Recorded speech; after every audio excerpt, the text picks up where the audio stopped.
समय बीतने लगा। अचानक से कंपनी में घाटा आया, बहुत घाटा आया। सेठ जी को 100 करोड़ रुपए की आवश्यकता पड़ी। अब 100 करोड़ रुपए कहां से लाए, समझ में नहीं आ रहा था। जीवन में जब सुख होता है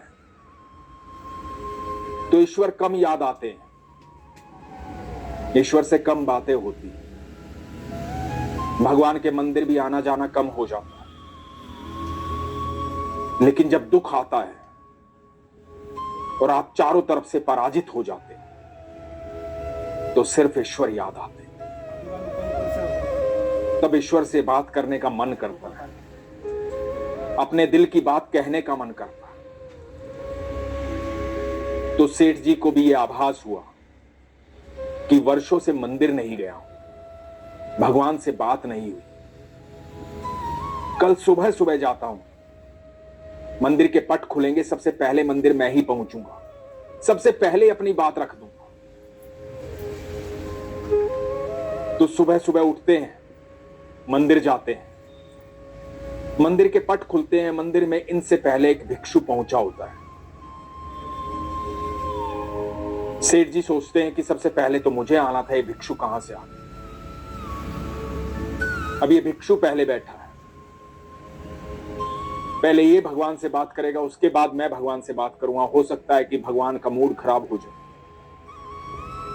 पता नहीं ये कैसी बातें भगवान से करेगा, किस तरह की बातें भगवान से करेगा। अब पहले ये बात करेगा तभी बात कर पाऊंगा। तो सेठ जी भिक्षु के पीछे खड़े हो जाते हैं। उसके बाद सेठ जी के पीछे लोगों की लाइन लग जाती है। सेठ जी बड़ी दुविधा में है। सोचा था सबसे पहले आकर के भगवान से बात करूंगा, भगवान भी फ्रेश मूड में होंगे, मेरी बात सुनेंगे, मेरी समस्या का निवारण हो जाएगा।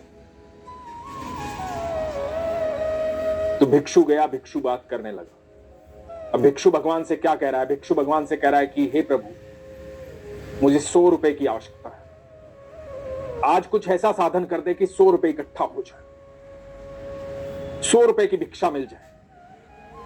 मेरी पत्नी बीमार है, दवा के लिए पैसे नहीं, मुझे उसके लिए दवा लानी है, उसके लिए 100 रुपए की आवश्यकता है।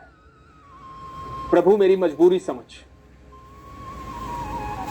मैं तो रोज तेरे मंदिर की सीढ़ियों पर ही बैठता हूं, तू चाहे तो सब कुछ संभव कर सकता है। आज भिक्षा में 100 रुपए इकट्ठे हो जाने चाहिए प्रभु, मेरा ये निवेदन सुन, मेरी ये प्रार्थना सुन।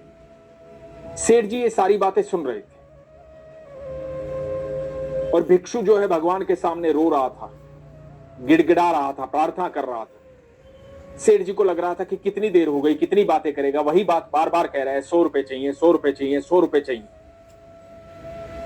सेठ जी ने अपनी जेब से 100 रुपए निकाले और भिक्षु को दिए और कहा कि ये लो 100 रुपए, जाओ, हो गया तुम्हारी समस्या का हल, अब जाओ यहां से। भिक्षु भगवान को देखता है और भगवान को कहता है कि भगवान तेरा धन्यवाद, इतनी जल्दी तूने प्रार्थना सुन ली। एक तू ही तो है जो सुनता है,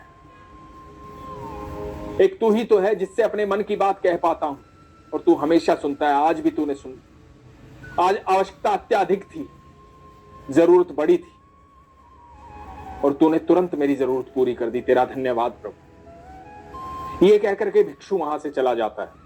सेठ जी का नंबर आता है। सेठ जी भगवान के सामने पहुंचते हैं, भगवान से कहते हैं कि देखो,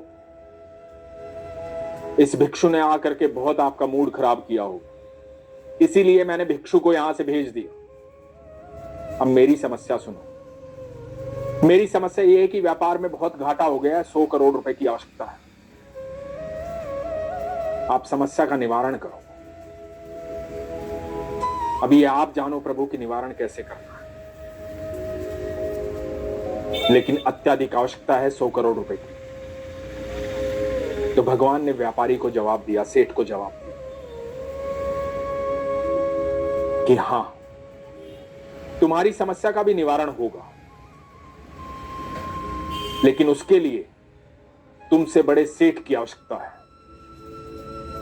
तुमसे बड़ा सेठ यहां आएगा वो तुम्हें पैसे देगा और तुम्हारी समस्या का निवारण हो जाएगा। जिस प्रकार इस भिक्षु की समस्या का निवारण तुमने कर दिया, उसको 100 रुपए की आवश्यकता थी तो उसकी समस्या का निवारण तुमसे करवा दिया, तुमने 100 रुपए दे दिए, उसकी समस्या का निवारण हो गया। अब तुमसे बड़ा कोई सेठ आएगा तो वो तुम्हारी समस्या का निवारण कर देगा, इंतजार करो। तो सेठ जी ने कहा कि प्रभु ये क्या बात है, मैं तो आपसे निवारण लेने आया हूं, मैं तो आपसे मांगने आया हूं, आपको अपनी समस्या बताने आया हूं।